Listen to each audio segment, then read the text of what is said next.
किसी घने वन में एक बहुत बड़ा शेर रहता था। वह रोज शिकार पर निकलता और एक ही नहीं, दो नहीं, कई कई जानवरों का काम तमाम देता। जंगल के जानवर डरने लगे कि अगर शेर इसी तरह शिकार करता रहा तो एक दिन ऐसा आएगा कि जंगल में कोई भी जानवर नहीं बचेगा। सारे जंगल में सनसनी फैल गई। शेर को रोकने के लिए कोई न कोई उपाय करना जरूरी था। एक दिन जंगल के सारे जानवर इकट्ठा हुए और इस प्रश्न पर विचार करने लगे।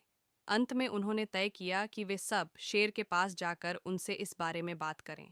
दूसरे दिन जानवरों के एक दल शेर के पास पहुंचा।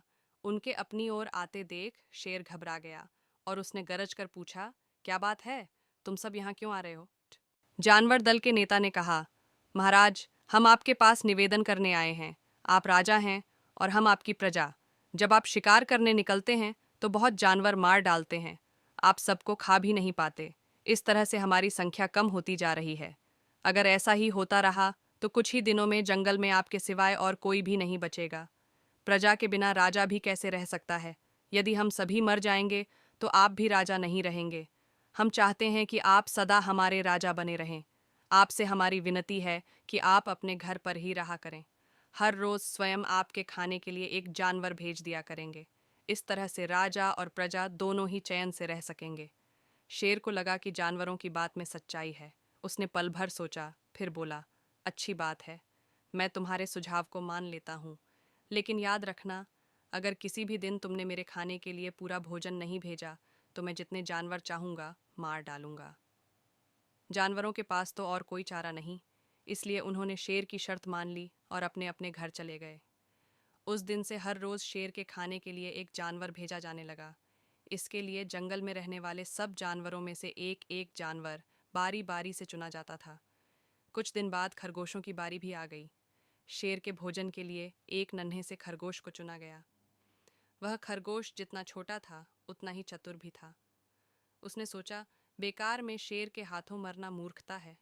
अपनी जान बचाने का कोई न कोई उपाय अवश्य करना चाहिए और हो सके तो कोई ऐसी तरकीब ढूंढनी चाहिए जिसे सभी को इस मुसीबत से सदा के लिए छुटकारा मिल जाए। आखिर उसने एक तरकीब सोच ही निकाली। सोच ही खरगोश धीरे धीरे आराम से शेर के घर की ओर चल पड़ा। जब वह शेर के पास पहुंचा तो बहुत देर हो चुकी थी। भूख के मारे शेर का बुरा हाल हो रहा था। जब उसने सिर्फ एक छोटे से खरगोश को अपनी ओर आते देखा तो गुस्से से बौखला उठा और गरज कर बोला, किसने तुम्हें भेजा है? एक तो पिद्दी जैसे हो, दूसरे इतनी देर से आ रहे हो। जिन बेवकूफ़ों ने तुम्हें भेजा है मैं उन सब को ठीक करूंगा। एक एक का काम तमाम न किया तो मेरा नाम भी शेर नहीं।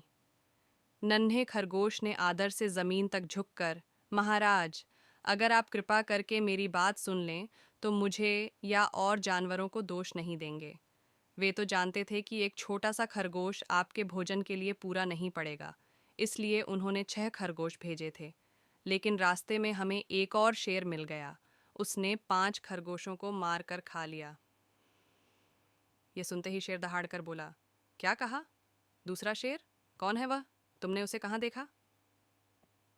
महाराज, वह तो बहुत ही बड़ा शेर है, खरगोश ने कहा।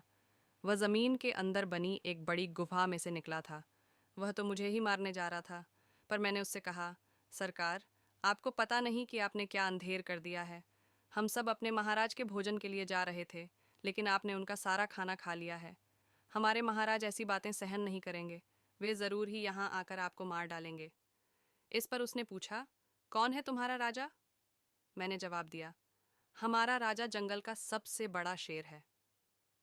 महाराज, मेरे ऐसा कहते ही वह गुस्से से लाल पीला होकर बोला, बेवकूफ़, इस जंगल का राजा सिर्फ मैं हूँ। यहाँ सब जानवर मेरी प्रजा हैं। मैं उनके साथ जैसा चाहूँ वैसा कर सकता हूँ।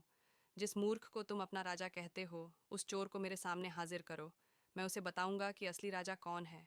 महाराज, इतना कहकर उस शेर ने आपको लिवाने के लिए मुझे यहाँ भेज दिया। खरगोश की बात सुनकर शेर को बड़ा गुस्सा आया और वह बार बार गरजने लगा। उसकी भयानक गरज से सारा जंगल दहलने लगा।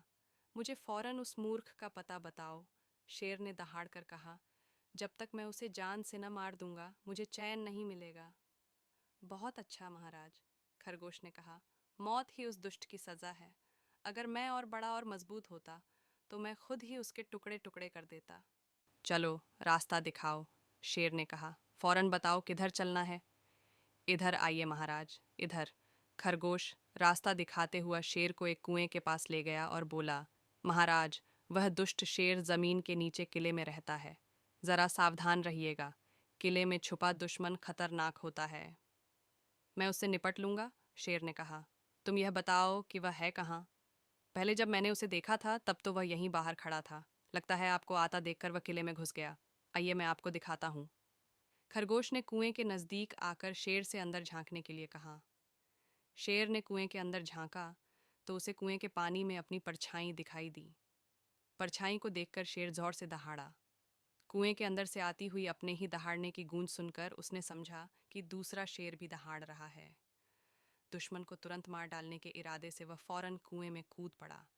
कूदते ही पहले तो वह कुएं की दीवार से टकराया, फिर धड़ाम से पानी में गिरा और डूब कर मर गया। इस तरह चतुराई से शेर से छुट्टी पाकर नन्हा खरगोश घर लौटा। उसने जंगल के जानवरों को शेर के मारे जाने की कहानी सुनाई। दुश्मन के मारे जाने की खबर से सारे जंगल में खुशी फैल गई। जंगल के सभी जानवर खरगोश की जय जयकार करने लगे। सीख: घोर संकट की परिस्थितियों में भी हमें सूझबूझ और चतुराई से काम लेना चाहिए और आखिरी दम तक प्रयास करना चाहिए। सूझबूझ और चतुराई से काम लेकर हम भयंकर संकट से उबर सकते हैं और बढ़े से बढ़े शक्तिशाली शत्रु को भी पराजित कर सकते हैं। दोस्तों, ऐसी ही वीडियो देखने के लिए हमारे चैनल को लाइक, सब्सक्राइब और शेयर करें।